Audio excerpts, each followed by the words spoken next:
فيديو جديد القناة رامي اوفرلاندنج. اليوم عندي مقطع قصير عن الونش.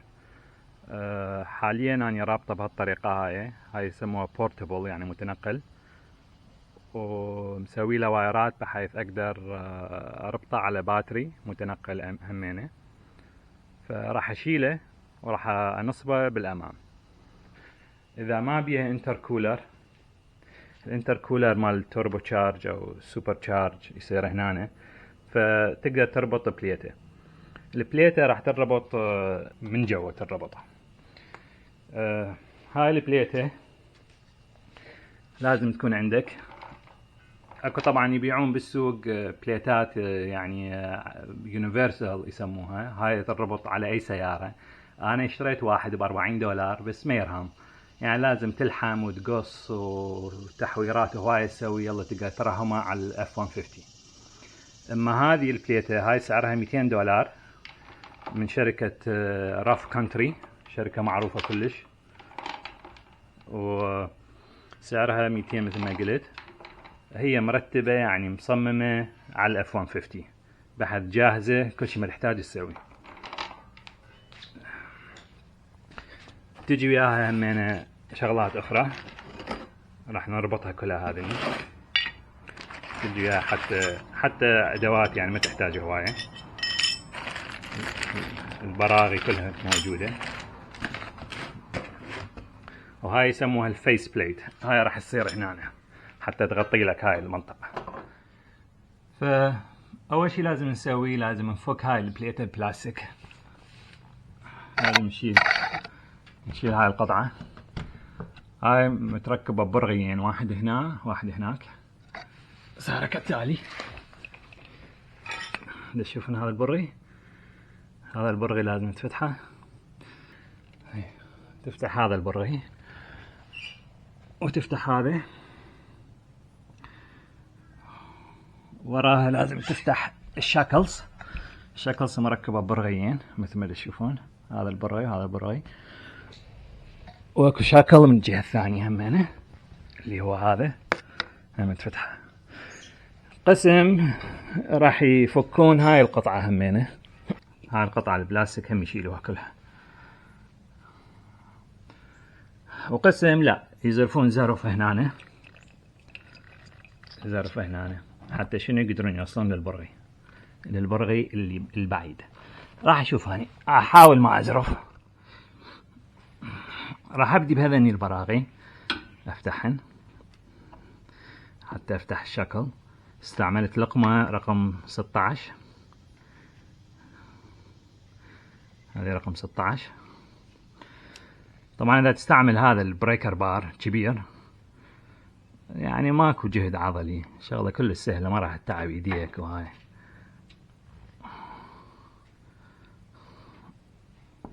شوف انفتح بكل سهولة. بمجرد ما تفتحها شوية افتح الثانية.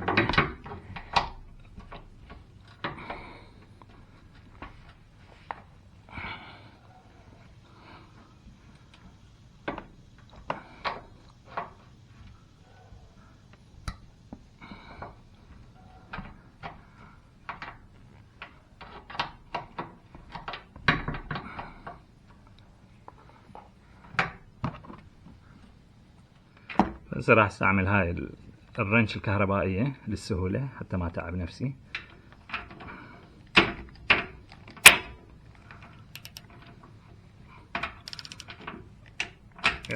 لازم شوية مفتوح البرغي حتى تقدر تستعملها.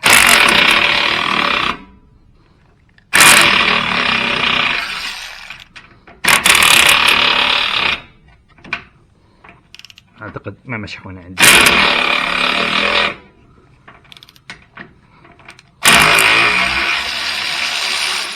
ويطلع البرغي عندك زي ما تشوف.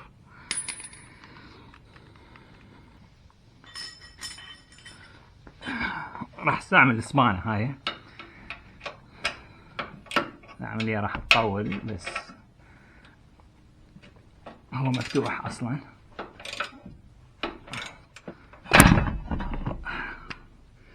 الشكل طلع.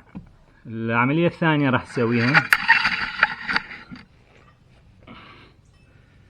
راح تستعمل لقم طويل رقم 15 حتى تفتح هذا البرغي، حتى تنزل هاي الدعامية.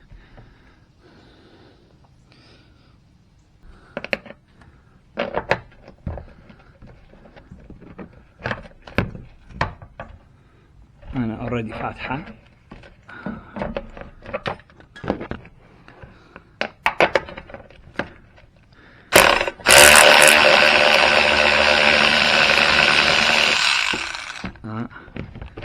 أطلع البرغي أهم شي ما يضيع.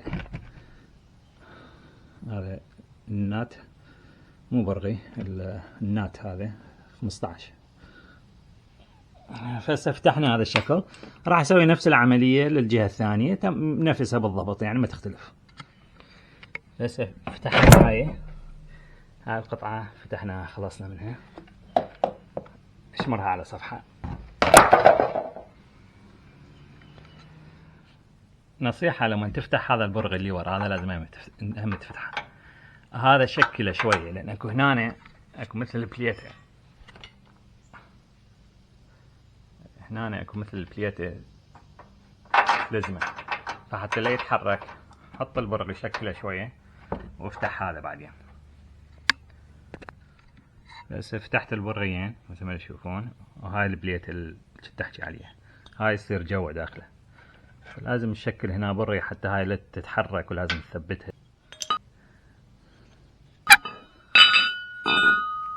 الخطوة الجاية تجي ترجع ذني شاكلز، ترجعهن هنا، تركبها بهالطريقة. لا تنسى البليت الجو تحطها حتى هاي تثبت. هو بالكتالوج مكتوب انه احتمال تحتاج تقص، انا لحد الان ما احتاج اقص، يعني هاي البلاستيك لحد الان ما احتاج اقص. نشوف.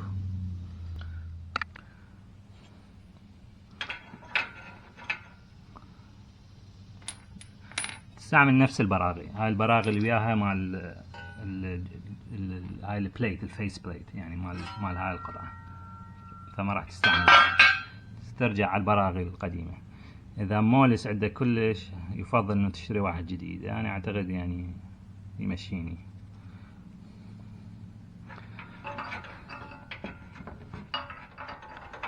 بالشد تبقي برغي.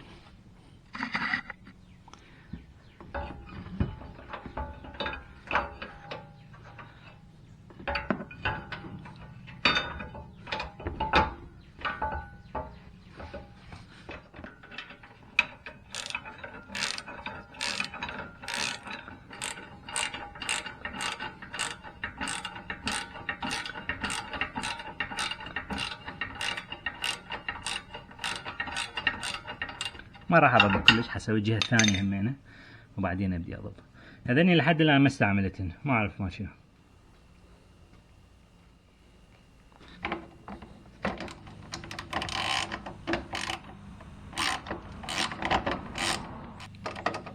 اكو برغي ثاني من جوا ما ادري كليبس.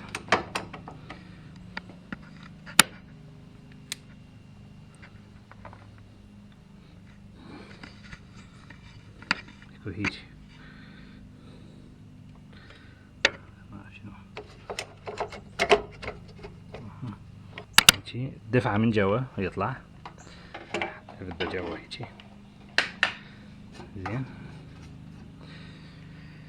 ماشي. هسه راح اجيب الونش،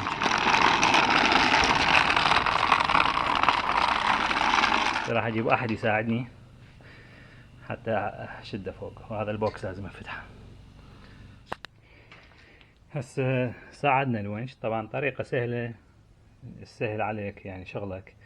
افتح الواير كله، انا اصلا ما كان مشدود عدل عندي، ففتحته كله فيصير خفيف كلش، يصير عندك مكان تقدر تدخل البراغي. هاي البراغي فشغلك يصير هواية سهل اذا تفتح الواير وبعدين تشده.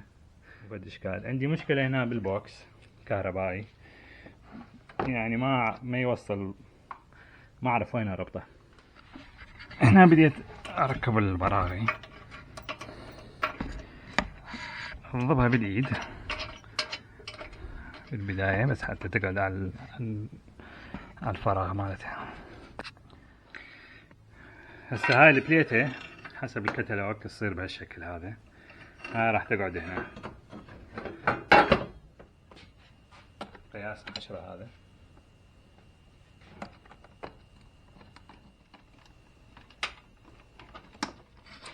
البوكس ربطته بهالطريقة، برغي هنا، ولو هذا الفريم بلاستيك بس ما لقيت غير مكان، برغي واحد هنا وبرغي واحد هنا. بالنسبة للربط راح اسوي يعني ابقي كلامبس مثل هاي، ما راح اشده لانه ما راح احتاجه هواية، راح الفه بزبلوك وعند الحاجة افتحه واشده.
شغلة متعبة كلش بس خلصت.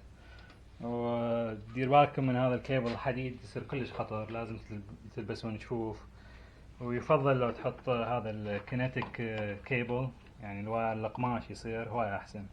هسه العالم كلها جات تتوجه لهذا القماش لانه امين شوي اكثر، اذا انقطع هذا شوي خطر، فبالمستقبل هذا احتمال ابدله.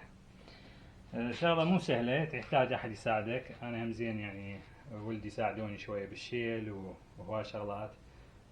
لازم بيها ترهيم شوية، ترهم، تلقى مكان للباكس. بس يعني تطول لها ساعتين وتخلص الشغلة، وهسه خلص الشغل كله.